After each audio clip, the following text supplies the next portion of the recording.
Hi, everyone. My name is Alicia, and I'm a recruitment specialist for Girl Scouts Heart of Central California. And welcome to the first week of the Weekly Wizard Profile. This week, we're focusing on Neville Longbottom. So why Neville Longbottom, you may ask, to have a focus on for a wizarding profile? Neville Longbottom has always been one of my personal favorite characters in the Harry Potter series. From the first time I heard my teacher read the first line of Harry Potter and the Sorcerer's Stone. And as we explored the book more, we got to see the amazing character of Neville slightly develop in that book. So Neville Longbottom was sorted into House Gryffindor during his first year. He was born July 30th, 1980 to Frank and Alice Longbottom. Frank and Alice Longbottom were also students at Hogwarts, is where they met. They were also in House Gryffindor that we had there as well.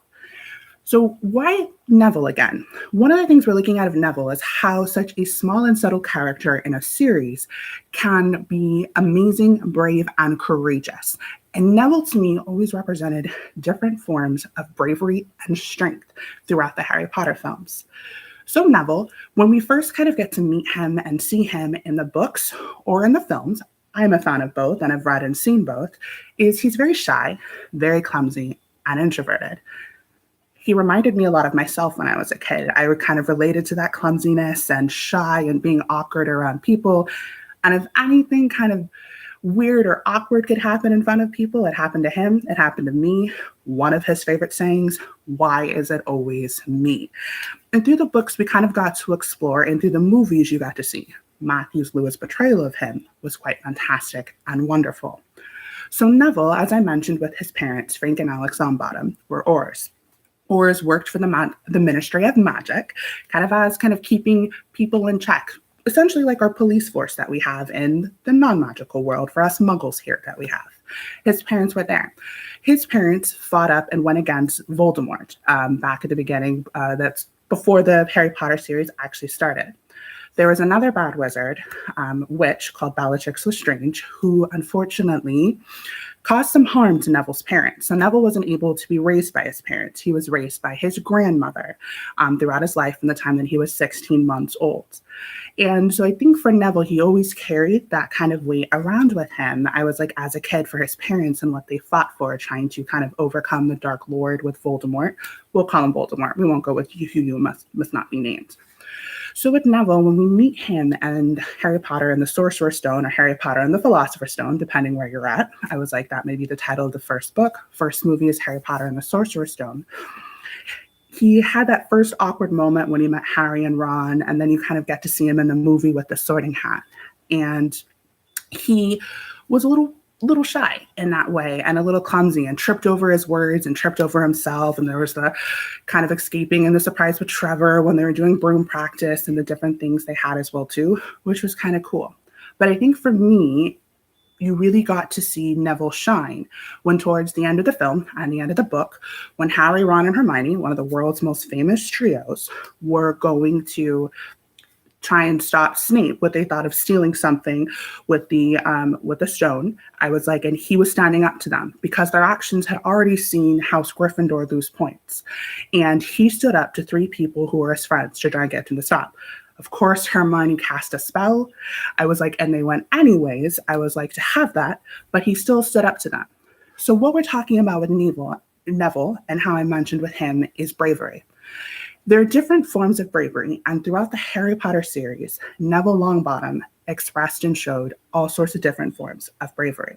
So we have our typical forms of bravery that we have with, we think about it, Neville showed extreme bravery to me when he was doing in Order of Phoenix, being a member of Dumbledore's army, when he was at the battle of the Astronomy Tower, the Battle of Hogwarts, the Battle of the Ministries, the different things he had like that, where he was young, a kid, a teenager, keeping in mind they were just kids for a lot of this time.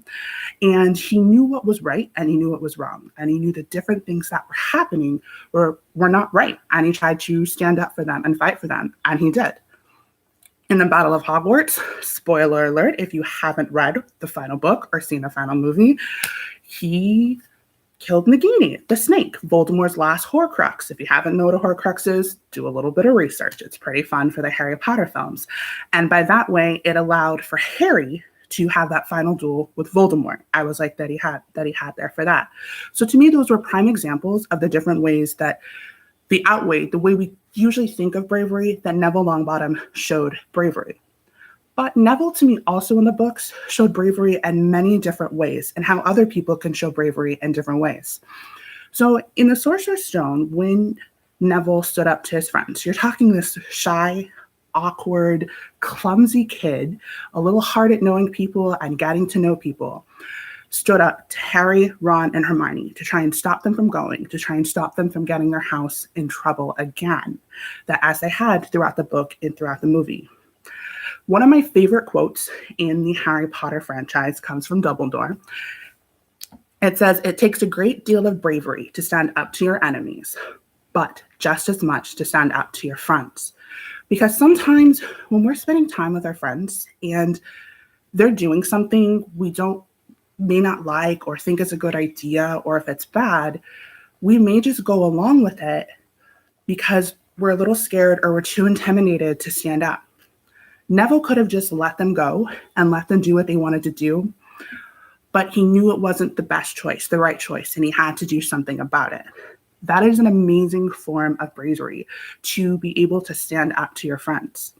And it takes a lot to do that. I would like to have that. And standing up to your friends, saying no, that's okay. If they're doing something you don't want to do or an idea you don't want to do, that's okay to do. Being brave in that way is beautiful and it is amazing.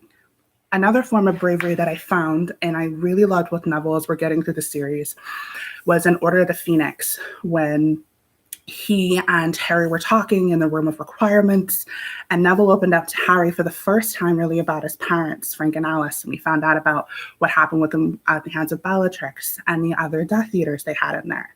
And he and Harry had this really great conversation, and it was really emotional vulnerability that they showed.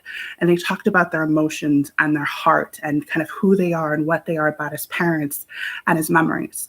Being emotionally vulnerable is a very scary thing for people. And you always hear people saying, well, it's not good to talk about your emotions or your feelings. You have this great hero of the book series and a franchise being vulnerable in that way, and Neville expressing himself. I was like in that way as well too.